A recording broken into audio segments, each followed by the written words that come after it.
Assalamualaikum warahmatullahi wabarakatuh. Alhamdulillahirabbil alamin. Wa bihi nasta'inu ala umuri dunya waddin. Wassalatu wassalamu ala asyrofil anbiya'i wal mursalin wa ala alihi wa sahbihi ajmain. Amma ba'du. Alhamdulillahirabbil alamin. Pada kesempatan kali ini kita masih bisa diberikan kesehatan sehingga kita dapat mempelajari mengenai kelahirannya Kanjeng Nabi ya pada pertemuan kali ini dalam mata pelajaran Pendidikan Agama Islam kelas 7. Nah, di sini Ibu akan menjelaskan sedikit tentang profil gitu ya atau riwayat hidupnya Kanjeng Nabi Muhammad SAW sampai beliau diangkat menjadi seorang rasul. Nah, agenda kali ini di bab 5, yaitu dengan tema Selamat datang wahai Nabi kekasih Allah, Ibu akan menjelaskan tentang kelahiran Nabi Muhammad dan juga diangkatnya Nabi Muhammad menjadi Rasul.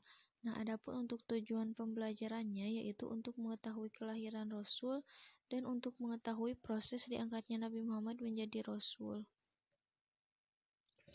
Nah, who is Muhammad Sallallahu Alaihi Wasallam? Siapakah Nabi Muhammad Sallallahu Alaihi Wasallam? Nah, namanya itu adalah Muhammad Sallallahu Alaihi Wasallam. Nah, Muhammad ini berasal dari kata hamidah ya, berasal dari bahasa Arab hamidah yang artinya terpuji. Lalu ditasrifkan atau diubah gitu ya menjadi isim maf'ul Muhammadun yang artinya orang yang terpuji gitu. Jadi Muhammad itu artinya orang yang terpuji atau orang yang dipuji. Muhammadun, orang yang dipuji. Lalu beliau itu lahir di Mekah ya, tanggal 12 Rabiul Awal atau tepatnya pada hari Senin tanggal 20 April tahun 571 Masehi ya. Sedangkan kita berada pada tahun 2020 gitu ya, 2020 Masehi, berarti sekitar 1500 tahun yang lalu gitu ya. Nah, beliau Nabi Muhammad itu memiliki ayah yang bernama Abdullah bin Abdul Muthalib, sedangkan ibunya bernama Aminah Az-Zuhriyah. Nah, ternyata Nabi Muhammad ini disusui oleh Halimatus Sa'diyah gitu ya. Dan lahirnya itu bertepatan saat penyerangan Ka'bah oleh tentara bergajah yang dipimpin oleh Raja Abraha dari negara Yaman. Nah, lalu di sini ada poin-poin nih. Nah, Nabi lahir dalam keadaan yatim. Nah, tepatnya pada kandungan Siti Aminah ini berumur 6 bulan. Nah, ayahnya itu yaitu Abdullah bin Abdul Muthalib ini meninggal. Sehingga ketika Nabi Muhammad lahir, beliau itu dalam keadaan yatim atau tidak mempunyai ayah. Nah, lalu yatim piatu saat usia 6 tahun.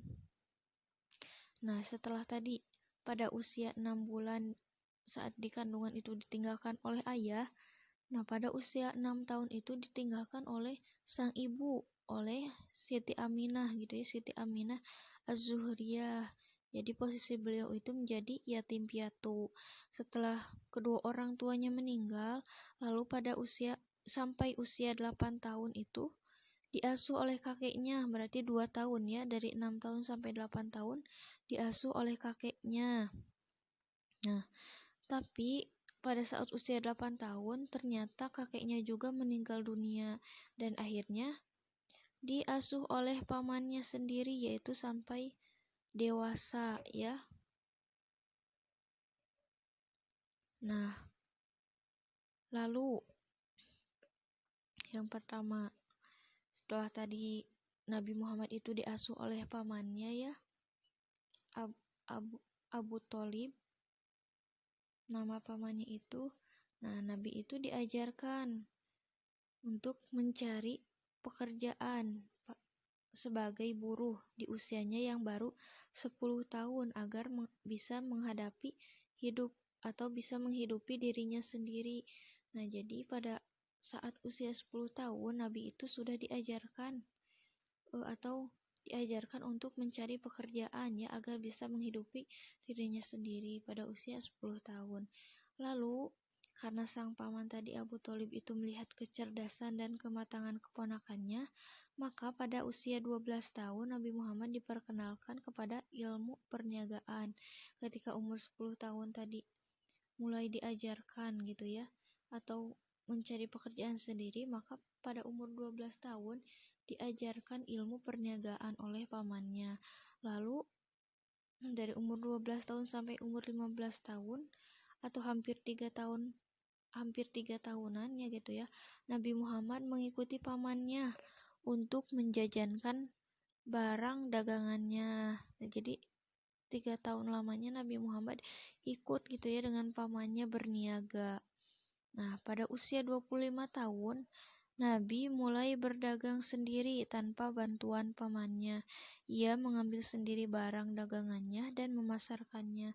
Nah, berarti dari umur 15 tahun sampai 20 tahun itu Nabi masih ikut dengan pamannya. Nah, tapi di awal-awal umur 25 tahun Nabi Muhammad itu berdagang sendiri gitu ya, tidak ikut dengan pamannya. Nah, karena perilaku kejujuran, perilaku santun dan kesopanan berbicara, lalu kerja keras dan kecerdasan Nabi Muhammad merebut hati setiap orang gitu ya, karena Nabi Muhammad itu jujur, lalu cerdas, sopan santun, dan masih banyak perilaku lain yang baiknya gitu ya. Ketika Nabi Muhammad berdagang, maka orang-orang itu akan jatuh hati gitu ya kepada Nabi Muhammad, termasuk siapa? Termasuk Siti Khadijah, yaitu istri pertama Rasulullah Shallallahu Alaihi Wasallam. Nah, akhirnya di sana Nabi Muhammad menikah dengan Siti Khadijah.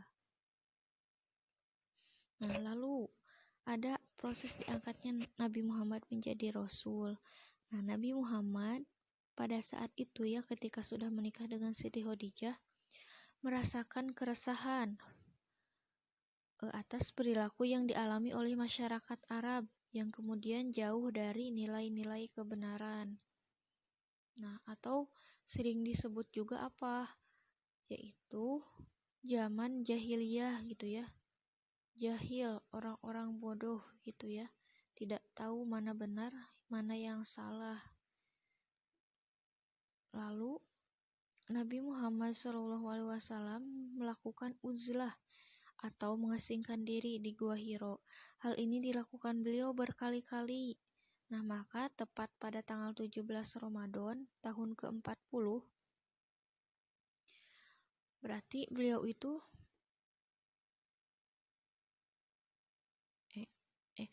maka tepat pada tanggal 17 Ramadan tahun ke-40 dari kelahirannya, Nabi didatangi Jibril dan menerima wahyu pertama, yaitu Quran surat Al-Alaq. Berarti di sini Nabi itu umurnya sudah 40 tahun. Nah, yang berbunyi seperti ini. Iqra bismi rabbikal ladzi khalaq. Khalaqal insana min 'alaq. Iqra wa rabbukal akram. Alladzi 'allama bil qalam. 'Allamal insana ma lam ya'lam. Seperti itu. Itu bunyi dari wahyu pertama Nabi Muhammad ya.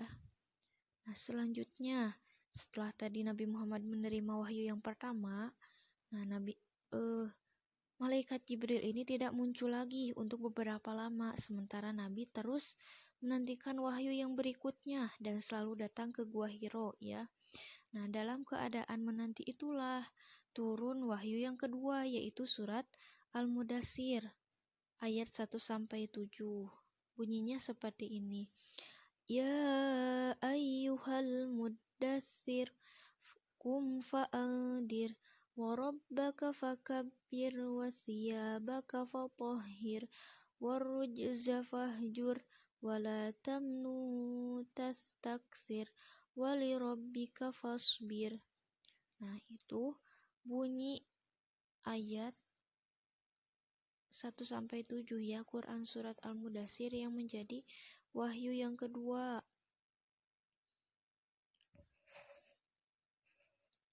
Nah, mungkin untuk pembelajaran kali ini dicukupkan sekian. Apabila ada yang belum dipahami atau dimengerti, bisa langsung ditanyakan. Mohon maaf apabila banyak kesalahan. Wassalamualaikum warahmatullahi wabarakatuh.